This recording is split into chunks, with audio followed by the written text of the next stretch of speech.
আসসালামু আলাইকুম। কারহাটের আরেকটা সেল আপডেট নিয়ে আসছি। মাত্র এই গাড়িটা বিক্রি হয়ে গেল, এটা 110 গাড়িটা পারচেস করছে। আসসালামু আলাইকুম।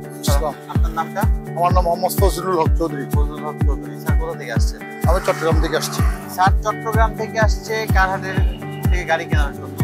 চট্টগ্রামের রেগুলার অনেক কাস্টমারই আসে আমাদের কাছে, আজকে আসছে। স্যার আমাদের কারহাটের কোথা থেকে শুনেছে? আসলে আমরা চট্টগ্রামের মধ্যে অনেকগুলা গাড়ি দেখছি, কিন্তু কোনো জায়গায় গাড়ির সমস্যা দেখছি, যে কারণে হয়তো গাড়ি মার খাওয়া অবস্থায়, হয়তো বোর্ডের মধ্যে বিভিন্ন ধরনের সমস্যা, হয়তো ইঞ্জিনের মধ্যে সমস্যা। এই কারণে আমরা চট্টগ্রামে অনেক গাড়ি দেখার পরও আমরা এই চট্টগ্রামের গাড়ির উপর নির্ভর করতে পারি নাই।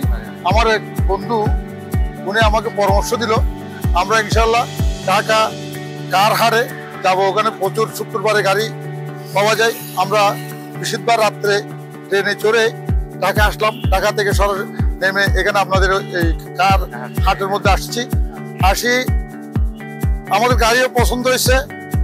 গাড়ির পাশাপাশি যে আপনাদের কার হাটের যারা প্রতিনিধি আছে, তারা যেভাবে আমাকে সহযোগিতা করছে গাড়ি নেওয়ার জন্য, বিশেষ করে সালমান এবং তার সাথে আরো যারা আছে, আমি খুব প্লিজড এখান থেকে গাড়ি নিয়ে। যেহেতু আমার গাড়ির টাকা দিলেও যাতে ওইটা টাকার কোনো রিস্ক নাই, রিস্ক থাকতো অন্য কাউকে দিলে, এখানে আমার কোনো রিস্ক নেই, এবং যে বিক্রি করছে তারও কোনো রিস্ক নেই।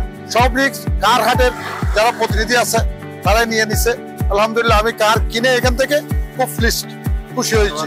স্যারকে অসংখ্য ধন্যবাদ। আশা করি আপনি আবারও আসবেন আমাদের কাছে। আরো আপনাদের যারা আছে ইনশাআল্লাহ আপনার কারহাটের সার্ভিস খুবই ভালো লাগছে। ইনশাআল্লাহ। ধন্যবাদ স্যার, ভালো থাকবেন। ওকে, আসসালামু আলাইকুম।